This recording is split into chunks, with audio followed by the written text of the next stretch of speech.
Entonces hoy vamos, hermano, a través de la escritura a ver que la consecuencia del pecado en el Edén nos trajo una desgracia terrible, pero que la promesa de redención que prediqué la semana pasada en Cristo nos devolvió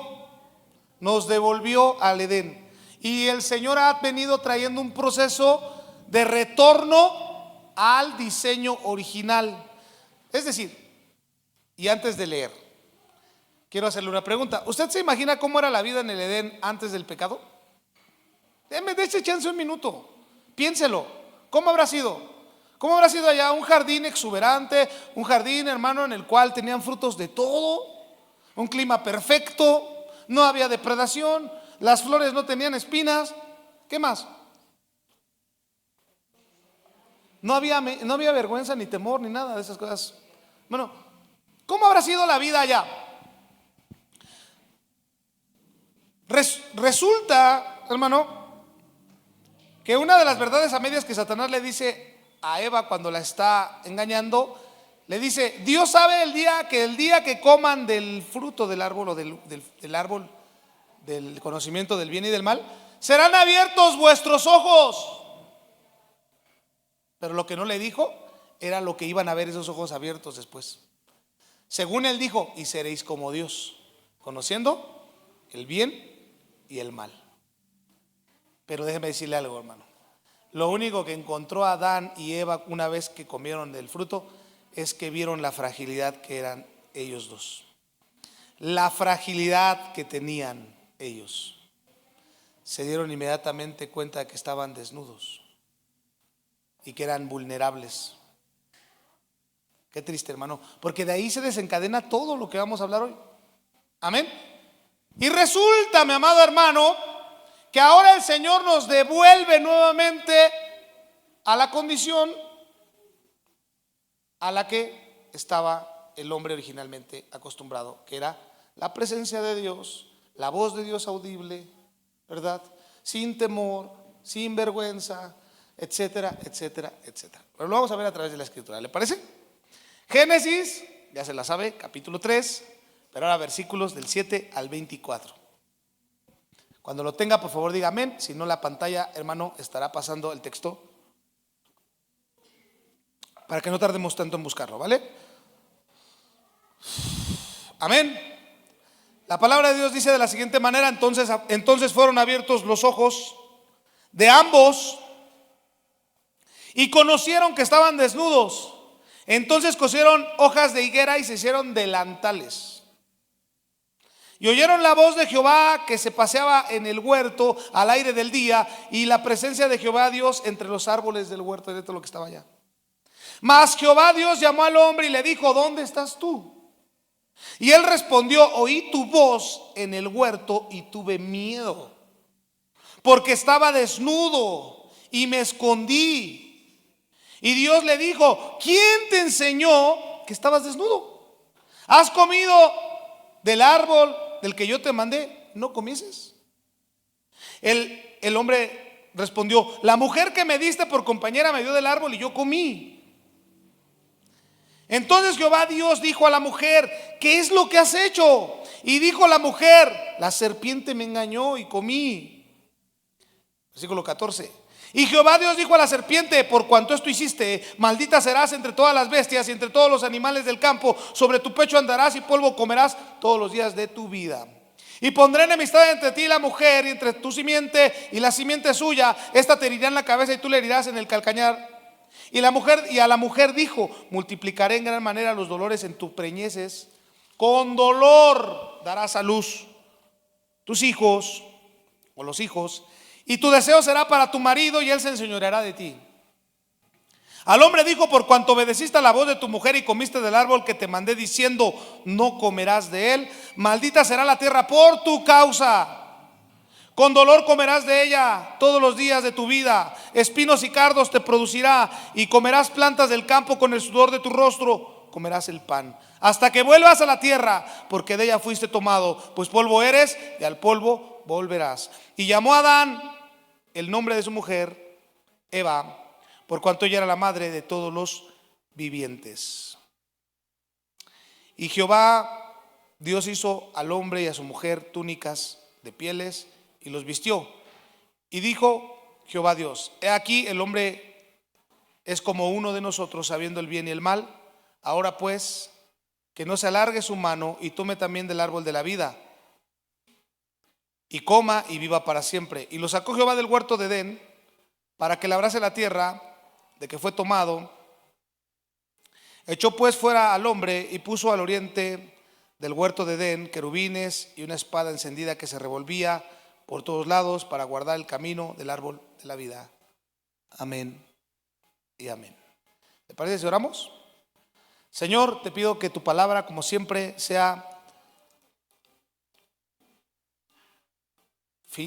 filosa, Señor, que nos corte profundamente, que penetre, Señor, como lo hace, que discierna nuestros pensamientos y las intenciones de nuestro corazón, para que de esta manera podamos ser transformados conforme al carácter de Cristo. Que seamos, Señor, restaurados, Señor, que seamos, Padre, levantados con tu palabra, limpios por tu palabra, Señor. Que al escuchar tu palabra, Señor, podamos también obedecerla, para que en consecuencia podamos vivir la bendición, Señor, de hacerlo. Te lo pido en el nombre poderoso de Jesús. Amén y amén. Hermano, es tanto lo que quisiera decirle, la verdad, se lo digo de corazón, pero voy a tratar de ordenar mis ideas para compartirle pues los puntos que finalmente considero son más importantes para hoy. El capítulo 2 de Génesis nos dice que el Señor plantó un huerto en Edén. Edén en sí era una región. Se sabe, hermano, que Edén era una región tan grande que había 4 ríos que regaban esa parte de la tierra. El río Hidekel, el río Éufrates, el río ¿quién? Ayúdenme. Tigris, el Pisón. El Hidekel y el Tigris creo que es el mismo.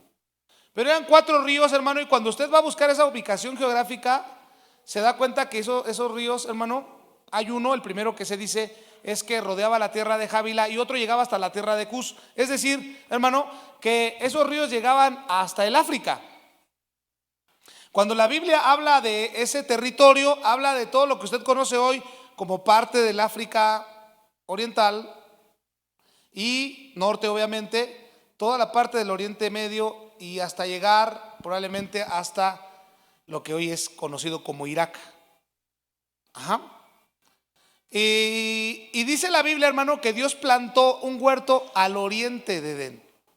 O sea, al oriente de esa región, Dios plantó un huerto. Nadie sabe dónde estaba la probable ubicación geográfica del jardín en sí, pero lo que sí se sabía era que era un jardín que Dios plantó para poner ahí al hombre, y le dijo que tenía que labrarlo y cuidarlo. Amén. ¿Qué pensaba usted que hacía Adán en el huerto? Descansando toda la tarde, todos los días. Y cuando se cansaba, descansaba de descansar. ¿Qué pensaba usted, hermano, que hacía Adán? Bueno, primero Dios le dio una tarea tremenda de ponerle nombre a los animales, como usted conoce la historia. Pero además tenía que labrar el huerto. Es decir, el huerto él lo tenía que seguir expandiendo. Y resulta que cuando el Señor manda a Adán a ponerle nombre a todas las bestias y a todos los animales, dice la Biblia que no se halló ayuda para él. Y entonces el Señor hizo caer a Adán en un sueño profundo, abrió su costado, sacó una costilla, hizo a la mujer y se la trajo a Adán. Y Adán la vio y dijo: ¿cómo supiste, Señor? Y el Señor dijo: pues no es bueno que el hombre esté solo, así que le haré, ¿cómo?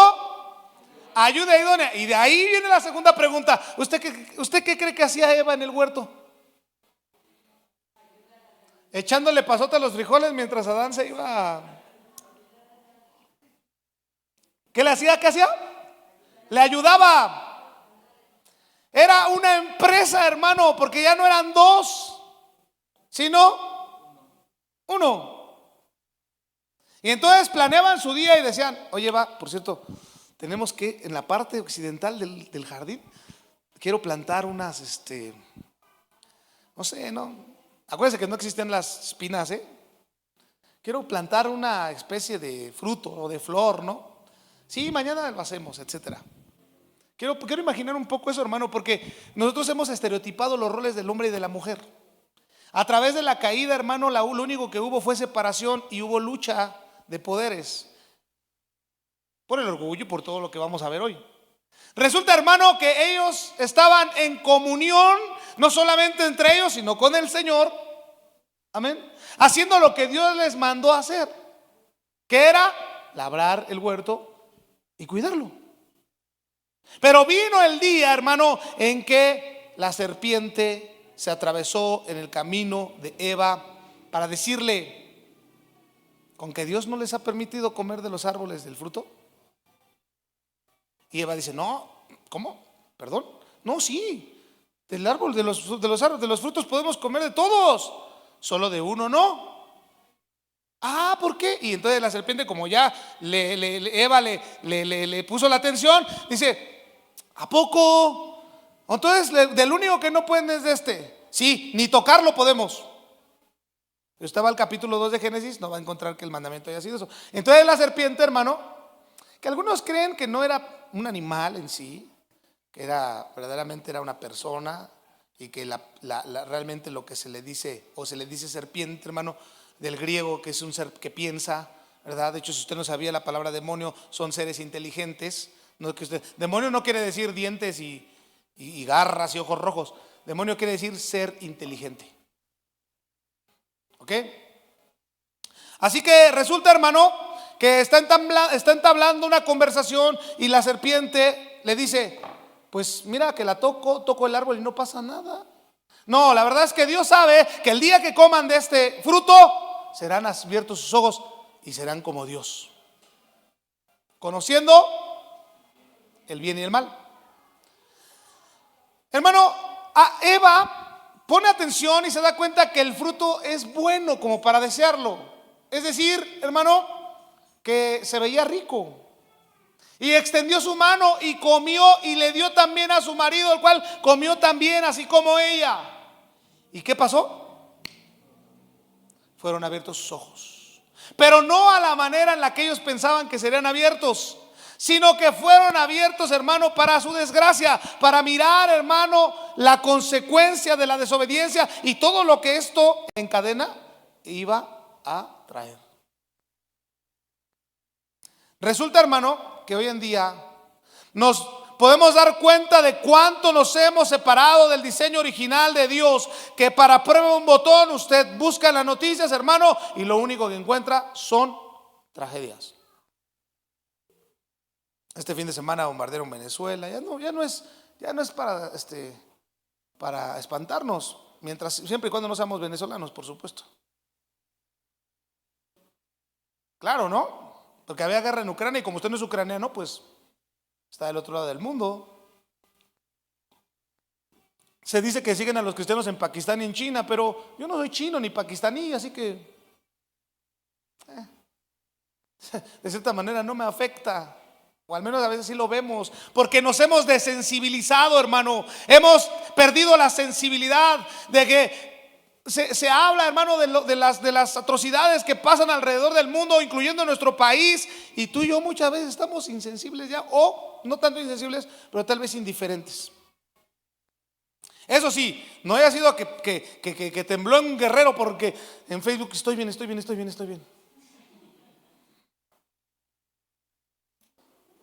Y es que mire, hermano, la verdad que sí nos espantamos, pero yo siempre he pensado una cosa, ¿no? Nosotros dependemos del Señor 100%, y los que lo creemos, hermano, pues usted no tiene que salir corriendo porque se va a tropezar, se va a hacer un tremendo chichón o una abertura y el temblor ni le hizo nada. Porque ¿de qué depende usted? Capaz que se sale, aquí no, y allá le cae el poste de luz. ¿Por qué? Porque a veces, hermano, en nuestra manera de pensar, o en nuestro instinto de supervivencia, no sé, ¿verdad? Hacemos cosas pues que realmente no convienen. Lo que intento decirle, hermano, es que todo lo que se perdió en el Edén en consecuencia del pecado, Cristo lo ha recuperado, pero nosotros tenemos que ver que todavía seguimos expuestos a eso. ¿Por qué? Porque en parte hemos sido retornados, hermano, al diseño original, pero en un proceso. ¿Me explico? Ahora le digo por qué. Mire, El Señor expulsa a Adán y a Eva del huerto y pone querubines y una espada que se revolvía, hermano, para que no volvieran a entrar. Y además para que no tomaran del árbol de la vida. Y eso ya lo expliqué la semana pasada. Y si no lo escucho, en YouTube está la prédica. Y resulta, hermano, que ellos son expulsados de ese huerto abundante. ¿Por qué? Porque desobedecieron. Y lo increíble aquí viene, hermano. El Señor primero pregunta a Adán: ¿dónde estás? Adán le dice: pues ando aquí detrás de los matorrales, Señor. ¿Por qué? Es que estoy desnudo. Tuve miedo y me escondí. Y el Señor le dijo: ¿y quién te dijo que estás desnudo? ¿Acaso comiste del fruto del árbol que te mandé que no comeses? Y usted ya sabe que la mujer que me diste, etcétera. Pero a donde yo lo quiero llevar, hermano, es: ¿usted cree que Dios no sabía que el hombre ya había pecado, que el hombre ya había comido el fruto? Entonces, ¿por qué pregunta algo que pareciera lógico, no? Hermano, siempre Dios nos va a dar una oportunidad de gracia y de misericordia de reconocernos pecadores. Como decimos en buen mexicano, ¿verdad? De salirle al toro por los cuernos, o ¿cómo se dice? Sí, ¿no? De decirle: órale, va, le pongo el pecho a las balas. Sí lo hice, me equivoqué, perdón, Señor. Que sea siempre y cuando de corazón. Pero ellos, hermano, no aprovechando esa oportunidad, comienzan a culpar. Y resulta que a mí lo que me sorprende es que cuando el Señor se da cuenta que no iban a reconocer su pecado, primero le dice a la serpiente sin dudar: maldita serás. O sea, a la serpiente no le pregunta: ¿qué hiciste? ¿Por qué los tentaste? Y estoy hablando de la figura de la serpiente, estoy hablando de Satanás. No le hace ni una pregunta. Cuando la mujer le dice: la serpiente me engañó, Dios va directo con la serpiente y le dice: maldita serás. Y todo lo que vimos, hermano, con respecto a que ella le iba a morder el calcañar, la serpiente a la descendencia de la mujer, hablando de Cristo, y la descendencia de la mujer iba a aplastar la cabeza. Amén. Pero lo interesante, hermano, es que después todo el mundo pensaría que Dios iba a emitir también una maldición para el hombre y para la mujer, y Dios no lo hace. Dios muestra su gracia una vez más para con ellos y le dice a la mujer: tus dolores aumentarán en tus preñeces y con dolor darás a luz los hijos. Así que usted ya sabe por qué le duele mucho cuando tiene un bebé, porque fue mandato de Dios después de la caída.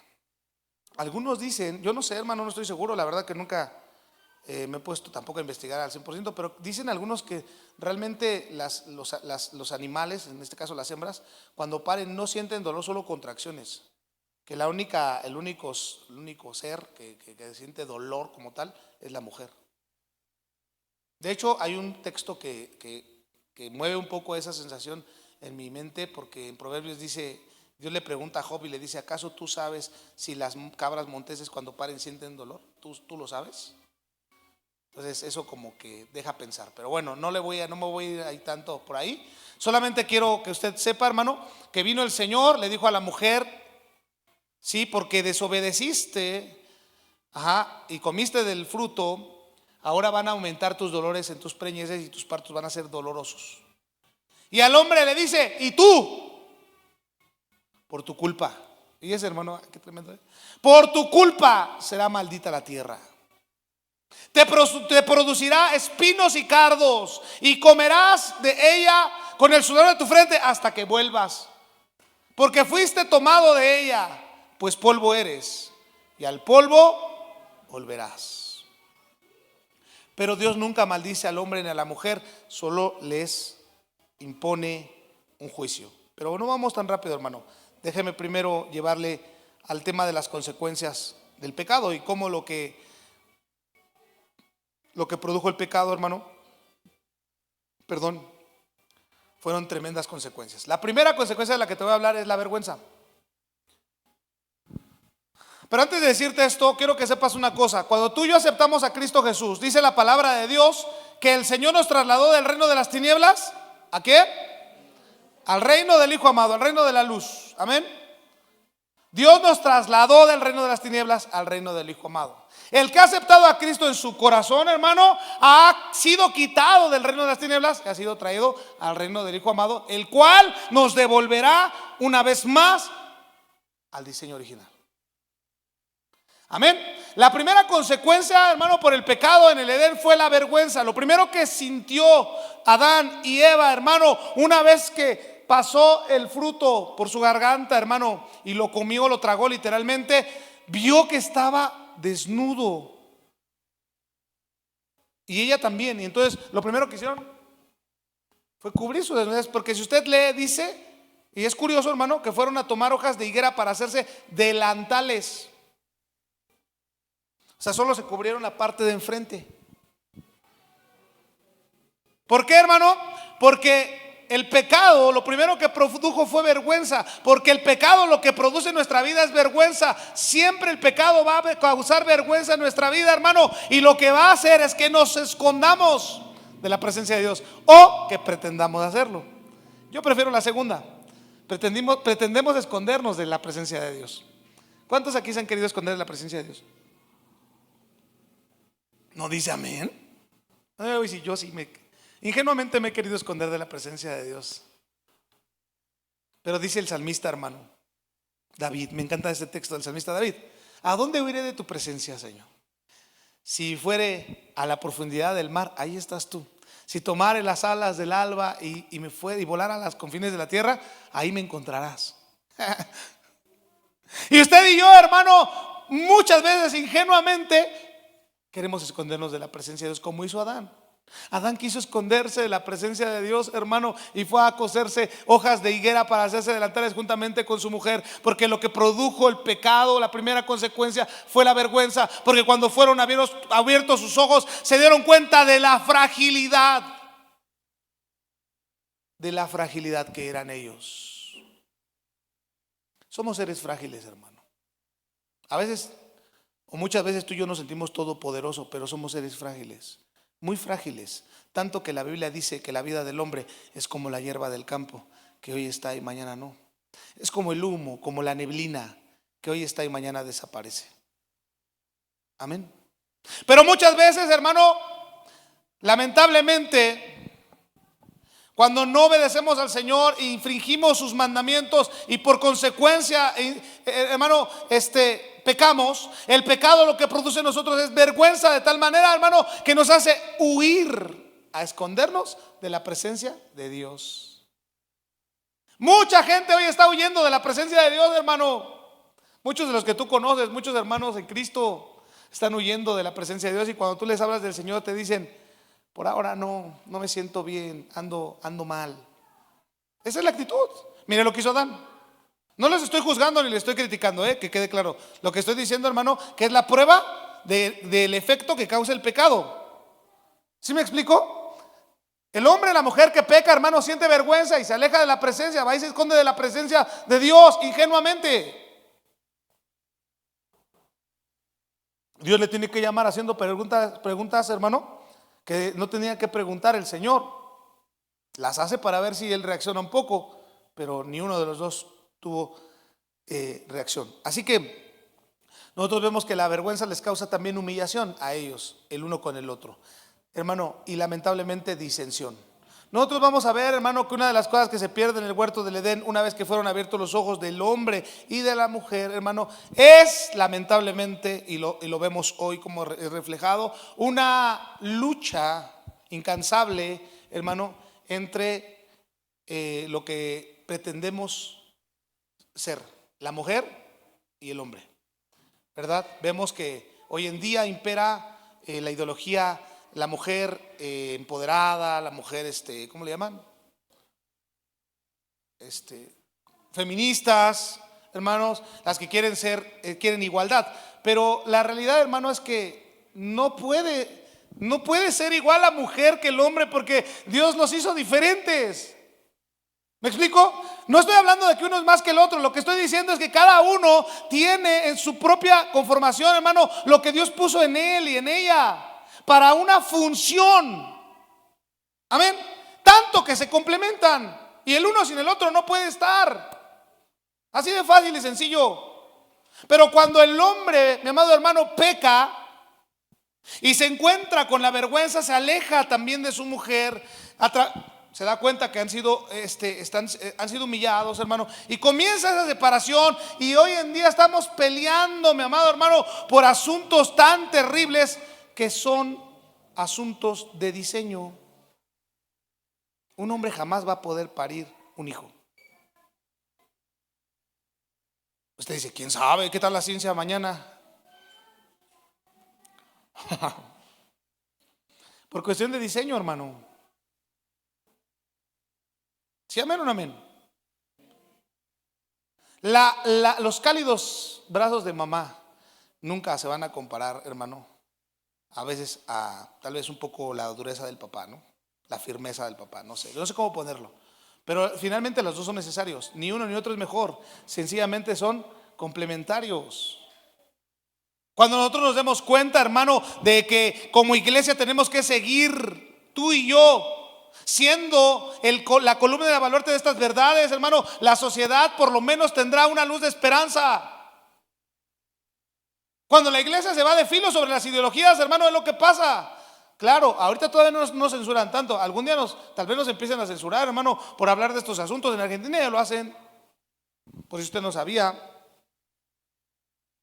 Hay cosas que ya no se pueden mencionar porque atropellas las ideologías. Y las ideologías, hermano, están tan alejadas del diseño original que lo único que están causando, hermano, o que quieren causar, es la extinción de la humanidad, del género humano.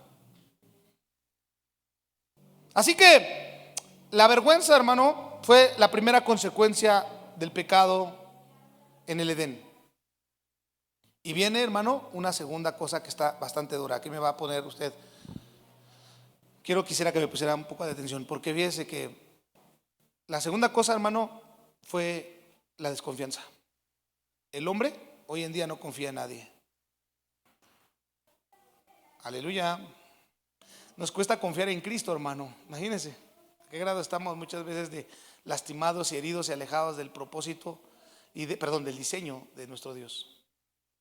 Hermano, sinceramente, se rompió la confianza, mi amado hermano, en el huerto de Edén. El hombre y la mujer se separan tanto, hermano, que ya no hay cabida para vivir en libertad. Tristemente, mi amado hermano, tristemente se lo tengo que decir, una persona sin Cristo siempre va a ser una persona, primero, desconfiada, número uno, y número dos, poco confiable. Usted, hermano, por favor no me vaya a crucificar por lo que le estoy diciendo, pero se lo digo en el amor del Señor.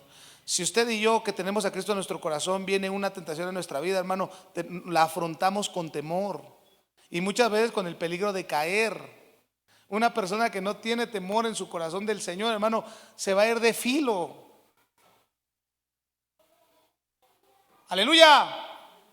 Hermano, lamentablemente se perdió la confianza, pero Cristo nos la devuelve. Y hoy en día tú y yo tenemos la oportunidad de vivir en libertad en nuestros matrimonios como cristianos.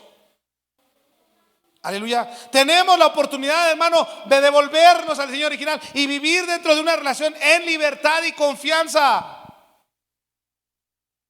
Porque la desconfianza carcome, hermano. La desconfianza, mi amado hermano, te quita la paz, te roba la estabilidad, te roba tus pensamientos. Todo el tiempo estás pensando y pensando y pensando y pensando, hermano, y haciendo historias en tu mente que probablemente sean ciertas o no, pero eso no depende de ti.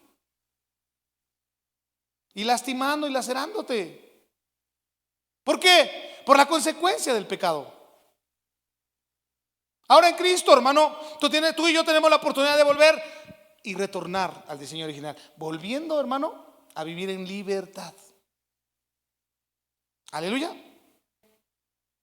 Usted va a decir, pues ¿con quién iba a tener celos Adán de Eva? Bueno, eso lo podemos ver después. Era una cuestión, hermano, de inocencia. Ellos estaban en la inocencia.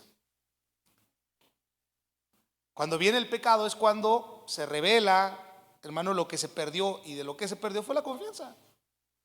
No hay confianza. Antes, hace algunos años, tal vez algunas décadas, todavía alcanzamos algunos a ver que la palabra de alguien valía algo. Y la gente decía, yo te lo digo, y si yo te lo estoy diciendo, mi palabra vale. Oye, hermano, si usted no hace un contrato, una firma y algo legal, hermano, capaz lo defraudan a usted. Terrible. ¿Por qué? Ya no hay confianza.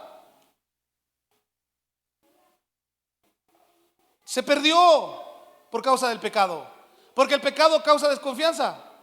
Ahora, cuando tú y yo estamos en Cristo Jesús, siendo nuevas criaturas, como lo dice Efesios, 1 Corintios 5:17, no me acuerdo cuál de los dos, solo sé que es 5:17 de 1 Corintios, ¿verdad?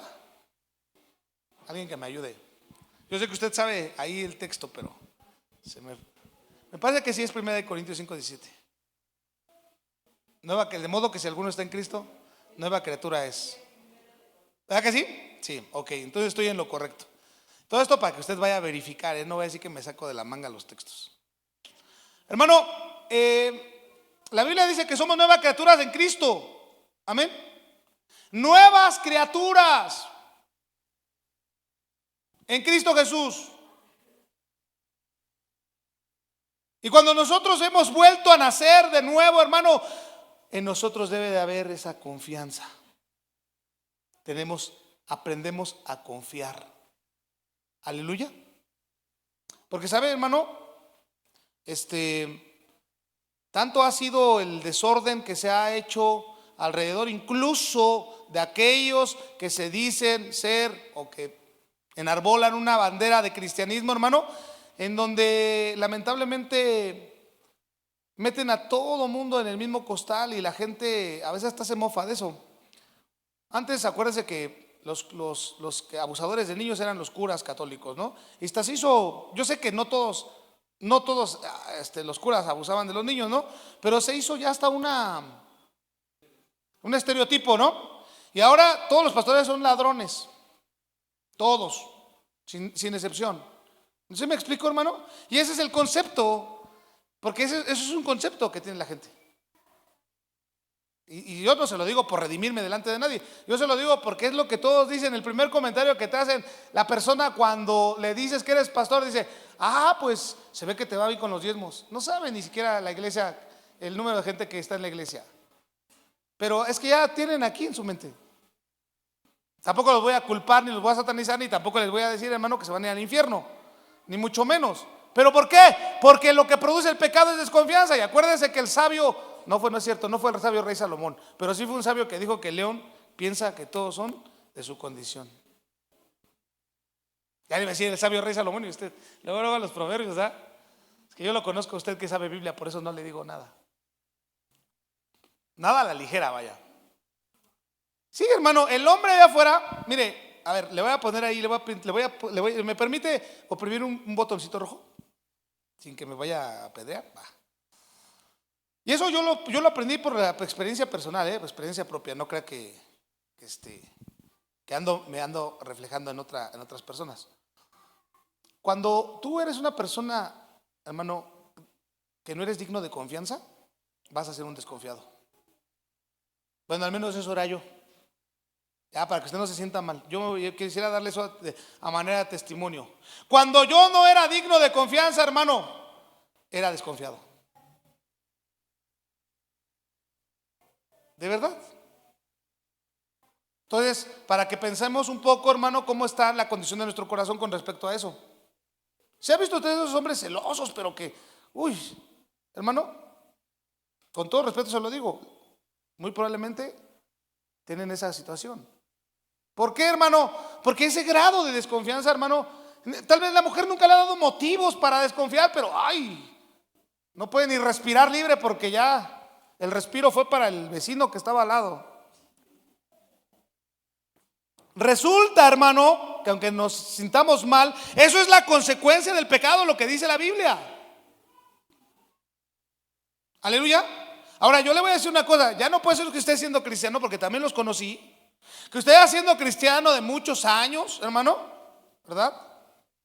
de repente tenga ese tipo de actitudes, que a veces hasta rayan en lo incoherente, hermano. De verdad se lo digo. Eso lo pasa de una persona que es mundana y que no conoce a Cristo.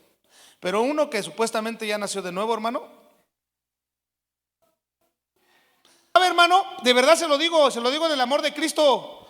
No puede ser, porque el problema está en él, está en la persona. Yo se lo tengo que decir. No es agradable, por supuesto, pero refleja en nuestro corazón, hermano, que hay desconfianza.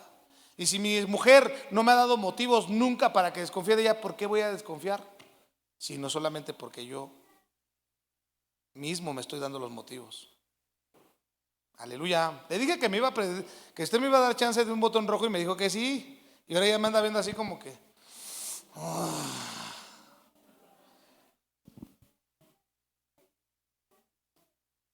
Ok, voy a pasar a ese punto para que ya no nos quedemos ahí. El tercer punto. Después de la desconfianza, hermano, que se perdió en el Edén, vino el temor. Y el temor, hermano, es algo terrible, porque fue algo, mi amado hermano, que Adán conoció, sino después del pecado. Hermano, ¿usted se imagina lo que es vivir sin temor?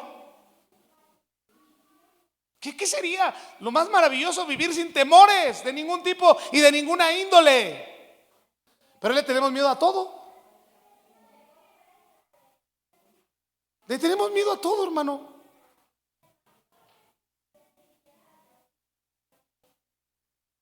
No podemos, hermano, vivir así. No se puede vivir con temor. Vivir en temor no es vida, hermano. Sino todo lo contrario. ¿Se puede vivir con temor, hermano? ¿Se puede disfrutar una vida viviendo con temores?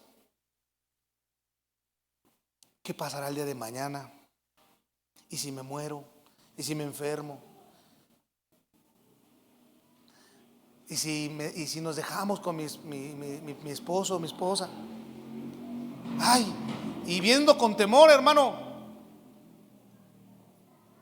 Porque eso es lo que produjo el pecado. Pero le voy a decir algo, hermano, en Cristo Jesús no es así. Porque Jesús dice, bueno, no lo dice Jesús, lo dice su palabra. Y lo dice, me parece que es Pablo o Pedro el que escribe: sea que vivamos o que muramos, del Señor somos. Aleluya. Sea que vivamos o que muramos, del Señor somos. Hermano, eso tiene que romper en nuestro corazón todos los temores que pueda haber en él. Pablo dijo: para mí el vivir es Cristo. Para mí toda mi vida y todo lo que vivo en mi carne y todo lo que hago en la semana y todo lo que desempeño como labor es Cristo. Oye, Pablo, pero si te mueres mañana, eso es ganancia. Es ganancia. Hablamos del Edén, hermano, y usted lo puede imaginar hasta como una fábula, lo puede imaginar solamente. Pero le digo una cosa, hermano, usted y yo, dice la palabra de Dios, que un día volveremos, hermano, con el Señor. Estaremos en Él, viviremos en Él. Él será en nuestro sol. Hermano, no habrá más llanto, no habrá más tristeza, ni más dolor. Aleluya. Ahora que si usted quiere vivir esta vida con temores, sufrimientos y dolores, hermano, es una decisión, hermano, que usted puede tomar diciéndole no al Señor. Diciéndole a Cristo: no quiero que estés en mi corazón y que reines en él. ¿Por qué? Porque lo que produce Cristo en nuestro corazón, mi amado hermano, es vida. Es vida eterna. Es paz. Jesús dijo: yo he venido a traer paz, y no como el mundo la da. No, una paz genuina y eterna. Aleluya. Cristo dijo: en el mundo tendréis aflicciones, pero no teman, yo he vencido al mundo. Yo he venido a darles vida y vida en abundancia. Aleluya. Si usted está entendiendo algo de estas situaciones, hermano, vamos a darnos cuenta cómo es que el Señor Jesús nos ha vuelto al Edén. Tenemos nuestro Edén, pero no nos hemos dado cuenta que hay que labrarlo, que hay que cuidarlo, y que probablemente, hermano, no hemos ni siquiera discernido que tenemos una ayuda en nuestro lado para que esto suceda con mejor eficacia. Porque el tema, hermano, redunda en eso. Y eso es lo más precioso de todo, que muchas veces el cristiano no se da cuenta que el Señor lo ha vuelto al Edén para que lo trabaje y para que lo labre y para que disfrute de las bendiciones de estar en su Edén. A veces lo he dicho con tristeza y con mucha tristeza, de verdad, hermano, que no nos damos cuenta de que nuestros hijos ya no siempre van a ser niños, hermano. Crecen rápido, muy rápido, muy rápido. ¿Verdad que sí? Les agarrabas sus cachetitos y ahora ya no, ni los toques porque le sacas granitos.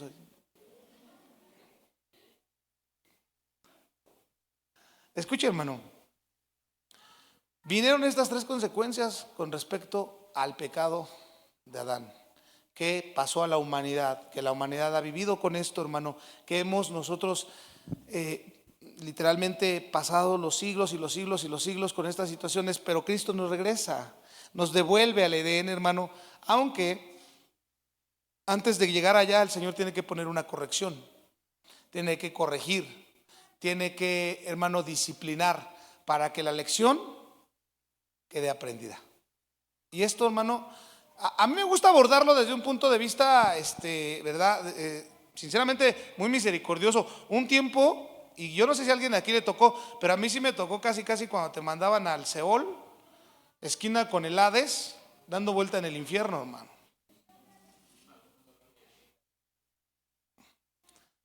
¿Por todo te ibas a ir al infierno? Y esto, te vas a ir al infierno. Y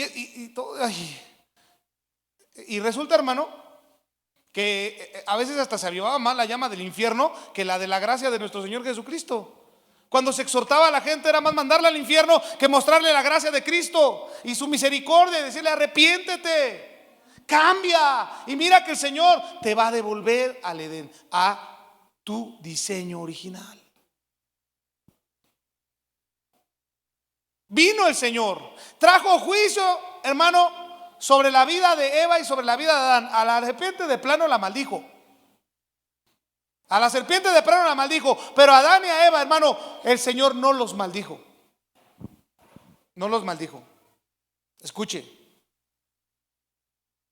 Los disciplinó. Aleluya. ¿Cuántos quieren aquí ser disciplinados por el Señor? Diga, no le diga amén. Diga, amén. Porque ciertamente ninguna disciplina es causa de gozo, dice Pablo. No, ninguna es causa de gozo, pero nos sirve para dejar un antecedente, hermano, y no volver a cometer los mismos errores. Aleluya. Viene el Señor y le dice a Eva: por haberte metido bajo la cobertura de Satanás, habiendo obedecido su voz, ahora tu deseo será sobre tu marido y él se enseñoreará de ti.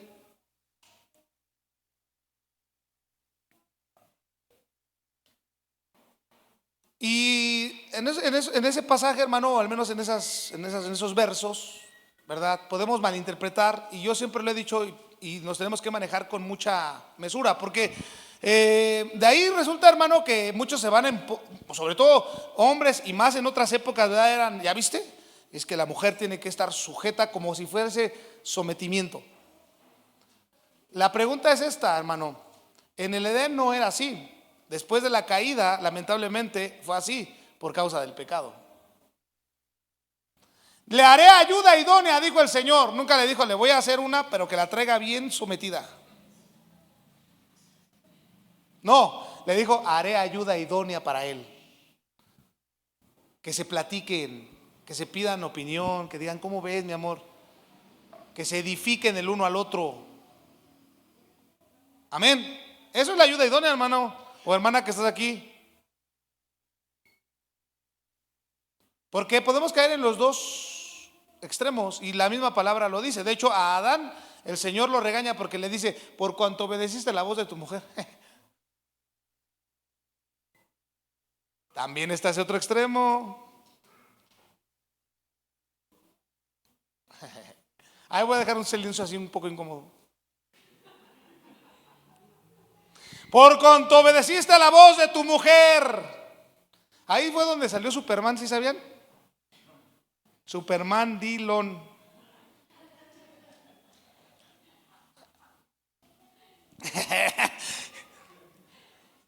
Así dice el texto, yo no lo estoy inventando. El texto dice: por cuanto obedeciste a la voz de tu mujer.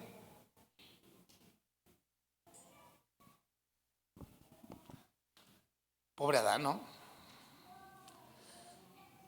¿Y sabe, hermano, por qué? Porque el que nosotros nos despeguemos del diseño original distorsiona todo. Distorsiona todo. Por eso es que yo estoy poniendo, a lo mejor lo hago de manera un poco cómica, para que usted se dé cuenta, hermano, que lamentablemente se cae en un extremo en otro, pero nunca en el centro, donde es el equilibrio del diseño de Dios. ¿Sí, amén? Por eso es que tú y yo podemos tener problemas de cualquier índole, matrimonialmente hablando, hermano, pero si el punto de encuentro es Cristo, vas a volver siempre al diseño. Si no, hermano, ahí te vas a quedar con tu orgullo. El hombre tiene la razón o la mujer, y cada uno en su trinchera, hermano, peleando y diciendo que el otro es el culpable de los males que les acontece, cuando, siendo sinceros, 50-50, lo que según dice la Biblia. Amén. Viene el Señor, le dice a Eva lo que va a pasar, y luego le dice al hombre: y por tu culpa, Adán, por tu culpa. Y eso es terrible, hermano, porque qué tremenda disciplina. Dice: ahora la tierra ya no te va a ser tan fácil labrarla. Ahora vas a tener que ararla, vas a tener que sembrar la tierra y esperar a que te dé su fruto, y luego cosechar, y luego llevarla al granero, y con el sudor de tu frente comerás del pan hasta que te mueras. Bueno, le dijo: hasta que vuelvas a la tierra de donde fuiste tomado.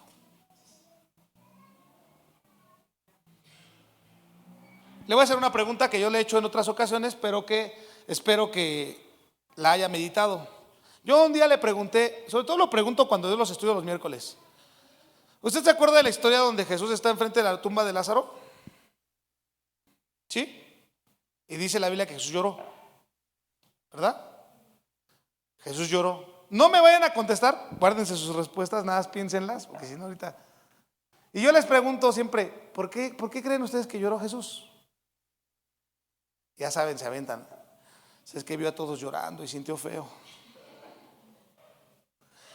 El Señor sintió feo que todos estaban llorando también.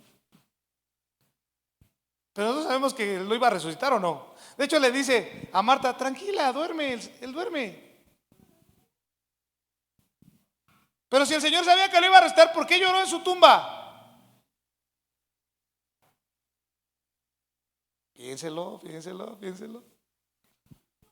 No le estoy diciendo que yo le voy a dar la respuesta, porque la Biblia no lo dice, y eso ya me meteré yo en un grave problema. Pero, hermano, uno por lo menos tiene a lo mejor una posibilidad de pensar por qué el Señor probablemente lloró delante de la tumba de Lázaro, siendo que sabía que él lo iba a resucitar. ¿Sí, amén? Porque el Señor resucitó a muchos. De hecho, algunos ni siquiera se escribieron, de los cuales el Señor resucitó. ¿Sí? Y esto, hermano, está de más decirlo, porque Jesús era la vida, y Jesús, siempre que asistió a un velorio, siempre el muerto resucitó.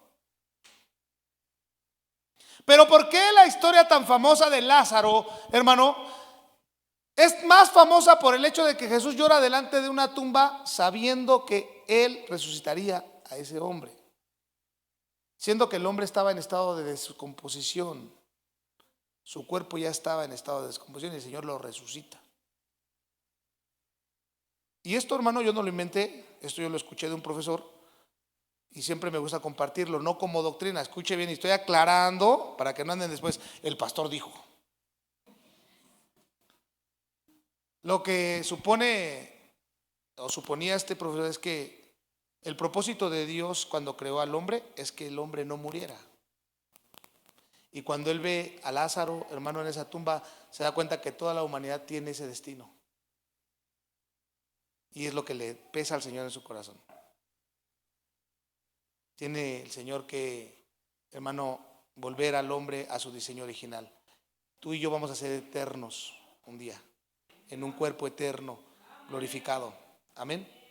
Pero mientras tanto tenemos mucho que trabajar para volver a ese diseño, siendo que ya somos nuevas criaturas en Cristo Jesús, que lo único que necesitamos tú y yo es cambiar de envase, porque el que tenemos está, hermano, en naturaleza caída, y la carne y la sangre no pueden heredar el reino de Dios. Por eso es que dice Pablo, aquí les digo un misterio, no todos dormiremos, pero todos seremos transformados en un abrir y cerrar de ojos. Nos van a cambiar el envase, hermano, porque este no puede entrar en el reino de los cielos porque es corrupción.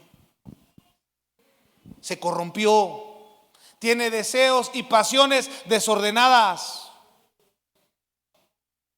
tiene un corazón perverso más que todas las cosas. Tremendo, ¿no? Voy terminando. Dios no maldice al hombre, no lo maldice, pero le impone juicio, hermano. Corrección, como usted lo quiera llamar, disciplina. Pero viene la esperanza que vence el pecado, hermano, que es Cristo Jesús. Amén. Ahora yo le digo una cosa, hermano. Si usted no se da cuenta de lo que tiene que trabajar en su nueva posición, como hombre nuevo, mujer nueva, nacida de nuevo, hermano, pida que hagamos oración por usted, para que le abra la mente el Señor como a Lidia, la vendedora de púrpura. ¿Por qué? Porque escuche, hermano, la esperanza que vence el pecado es Cristo Jesús. Él nos devuelve todas las cosas. Él nos reconcilió con el Padre, hermano. Nos hizo coherederos de Cristo. Y ¿sabe una cosa? ¿Sabe cómo habla de la mujer Cristo? Dice que ellas son coherederas del reino.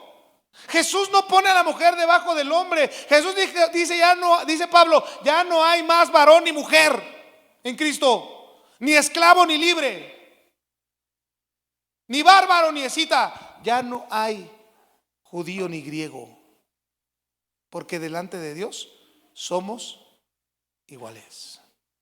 Escuche, hermano, en condición, pero no en función. Eso también hay que aclararlo. Y eso es porque es una cuestión de diseño. Pablo dice, ¿acaso dirá el ojo a la oreja porque soy ojo y no oreja? Es que me hubiera gustado ser oreja, pero eres ojo. Sí, pero yo quiero ser oreja.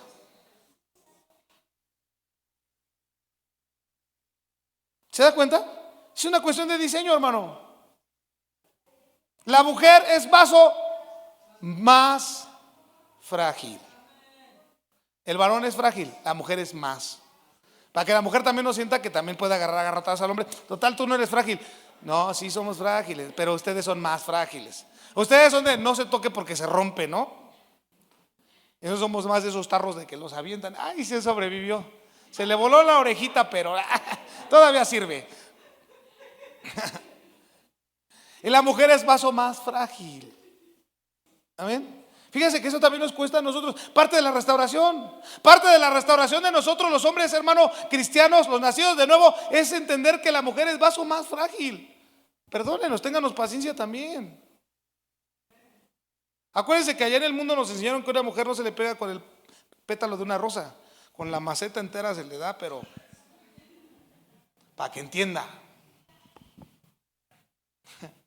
Eso dicen en el mundo, no lo digo yo, no me esté malinterpretando, ¿no? Así que escuche, hermano, voy a terminar. La conclusión de esto, hermano, lo siguiente.